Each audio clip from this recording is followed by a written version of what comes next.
দৃষ্টি প্রতিবন্ধী ব্যক্তিদের শিক্ষা কর্মসংস্থান ও সামাজিক সুরক্ষা নিশ্চিত করার দাবিতে শুক্রবার সমাজ কল্যাণ ও সমাজ শিক্ষা দপ্তরের অধিকর্তার কাছে 21 দফা দাবি সনদ পেশ করল অল ত্রিপুরা ব্লাইন্ড অ্যাসোসিয়েশন। সংগঠনের 6 সদস্যের একটি প্রতিনিধি দল ডেপুটেশন প্রদান করে রাজ্যের দৃষ্টিবন্ধীদের বিভিন্ন সমস্যার কথা তুলে ধরে দ্রুত সমাধানের দাবি জানায়। দাবিগুলোর মধ্যে উল্লেখযোগ্য হল বিশেষ নিয়োগ অভিযানের মাধ্যমে সরকারি শূন্যপদ পূরণ, সকল দৃষ্টি প্রতিবন্ধীদের জন্য মাসিক ন্যূনতম 5,000 টাকা ভাতা প্রদান, নরসিংহর ছাত্রাবাসে আসন সংখ্যা 50 থেকে বাড়িয়ে 100 করা এবং রাজ্যের একটি ব্রেল প্রেস স্থাপন।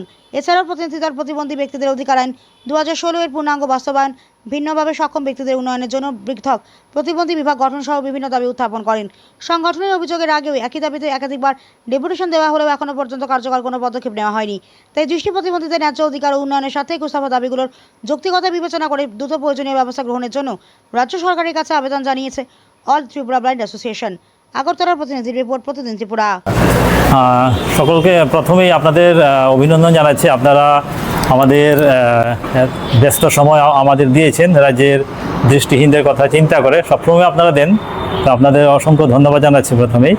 তো আজকে আমরা অল ত্রিপুরা ব্লাইন্ড অ্যাসোসিয়েশনের পক্ষ থেকে রাজ্যের দৃষ্টিহীনদের স্বার্থ সংশ্লিষ্ট মোট 21 দফা দাবির ভিত্তিতে রাজ্য সরকারের সমাজ কল্যাণ ও সমাজ শিক্ষা দপ্তরের অধিকর্তার নিকট ডেপুটেশনে মিলিত হতে যাচ্ছি।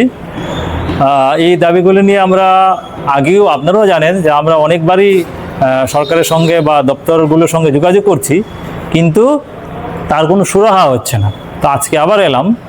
তো আমাদের যে 21 দফা দাবি, তার মধ্যে উল্লেখযোগ্য যে দাবিগুলো রয়েছে সবগুলি গুরুত্বপূর্ণ। তার মধ্যে যেগুলো সবচেয়ে বেশি গুরুত্বপূর্ণ সেটা হচ্ছে, আপনারা হয়তো বা জানেন যে আমরাও বিভিন্ন সূত্রে জানতে পেরেছি যে রাজ্য সরকারের বিভিন্ন দপ্তরে দৃষ্টিহীনদের অসংখ্য শূন্যপদ খালি রয়েছে। এইগুলি যাতে অবিলম্বে বিশেষ নিয়োগ প্রক্রিয়ার মাধ্যমে যাতে পূরণ করেন। 2 নম্বর হচ্ছে ভাতা। আপনারা জানেন যে বর্তমানে ত্রিপুরা সরকার দৃষ্টিহীন সহ সবাইকেই 2,000 টাকা করে ভাতা দিচ্ছেন। তো এই দ্রব্যমূল্য আকাশ ছোঁয়া, এবং আইনেও বলা আছে যে rights of persons with disabilities act 2016, এখানে বলা আছে যে এই যে ভাতা দেওয়া হয়, যে অন্য যে ভাতা প্রাপক রয়েছে তাদের থেকে ন্যূনতম 25% ভাতা যারা ডিজেবল পারসন রয়েছেন, অর্থাৎ বিশেষভাবে সক্ষম ব্যক্তি আছেন, তাদেরকে বেশি দিতে হবে। কিন্তু আমাদের রাজ্যে সমান ভাতা সবাইকে 2,000 টাকা করে দিচ্ছে। তা আমরা বলছি যে সেটাকে ন্যূনতম 5,000 টাকা করতে হবে, কারণ দ্রব্যমূল্য অস্বাভাবিক হারে বাড়ছে। 3 নম্বর হচ্ছে রাজ্যে একটি ব্রেইল প্রেস স্থাপন করতে হবে। আপনারা জানেন যে দৃষ্টিহীনরা যে ব্রেইল পদ্ধতিতে পড়াশোনা করে, এই যে বই যে ছাপানোর যে মেশিন আমাদের রাজ্যে এখন পর্যন্ত নেই। কথা প্রসঙ্গে আপনাদের জেনে রাখা ভালো, হয়তো আপনারা জানেন এই কথাগুলো আমরা অনেকবারই বলেছি।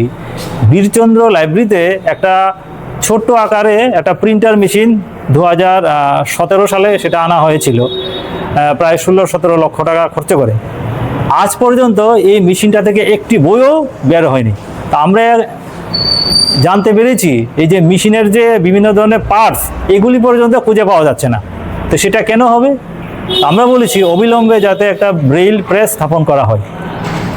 আরেকটা দাবি হচ্ছে যারা দৃষ্টিহীন শিক্ষার্থী আছেন তাদের সিলেবাস অনুযায়ী ব্রেইল বইয়ের ব্যবস্থা করা।